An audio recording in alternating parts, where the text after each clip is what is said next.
bawah. Kita pergi mandi jom.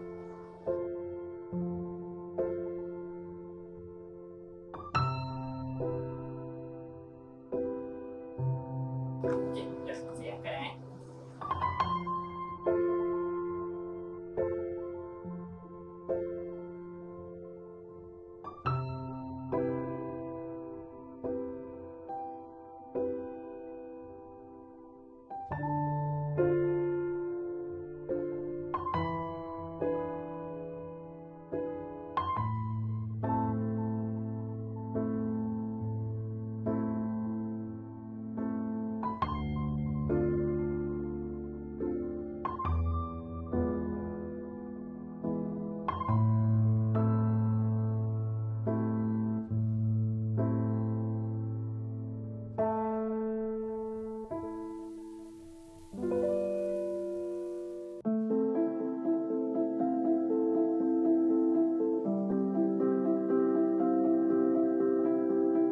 Ahmad mengalami stroke yang menyebabkan afasia dan apraksia pertuturan yang tergolong dalam kecelaruan komunikasi perolehan atau Acquired Communication Disorders.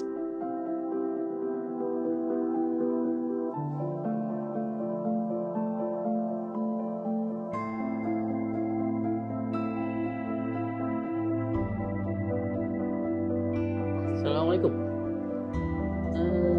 Ahmad Tangan jiran nama. Afasia menyebabkan seseorang sukar memahami dan menggunakan bahasa. Apraksia pula menyebabkan seseorang sukar menggerakkan organ pertuturan untuk bercakap. Kecelaruan komunikasi perolehan menyebabkan individu tidak dapat terlibat dalam perbualan. Oleh itu, mereka sering terpinggir daripada interaksi sosial. Okay, Muhammad, saya balik dulu Muhammad Okay, thank you baik.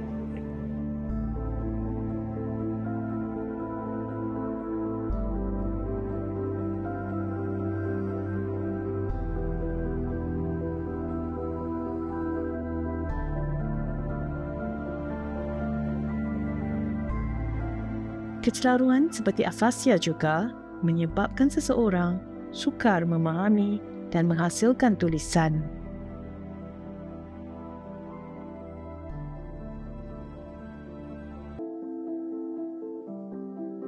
Kesukaran untuk terlibat dalam interaksi bukan sahaja berlaku dalam konteks sosial. Walaupun mereka bersama dengan ahli keluarga, individu dengan kecelaruan komunikasi ini sering berasa sunyi. Lumrah manusia ingin meneruskan kehidupan seperti biasa. Namun, dalam kesibukan seharian, mudah untuk kita lupa bahawa individu dengan kecelaruan komunikasi perolehan memerlukan sokongan berterusan daripada orang yang berada di sekelilingnya.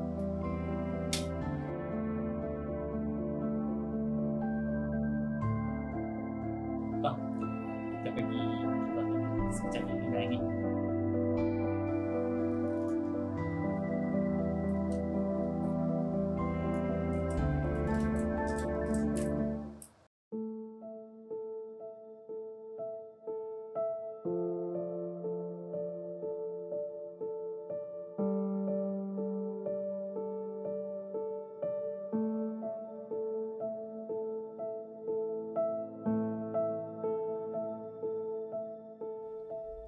Faris berjuang kecederaan otak traumatik. Faris mengalami kecederaan otak traumatik akibat kemalangan jalan raya. Kecederaan otak menyebabkan Faris mengalami kecelaruan kognitif komunikasi.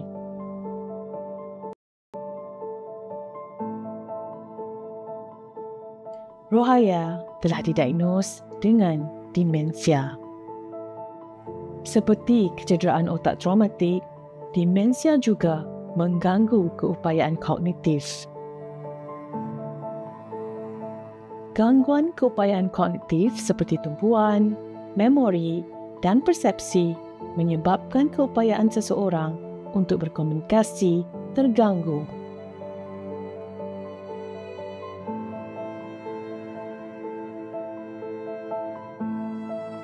Daniel menerima rawatan kanser lidah.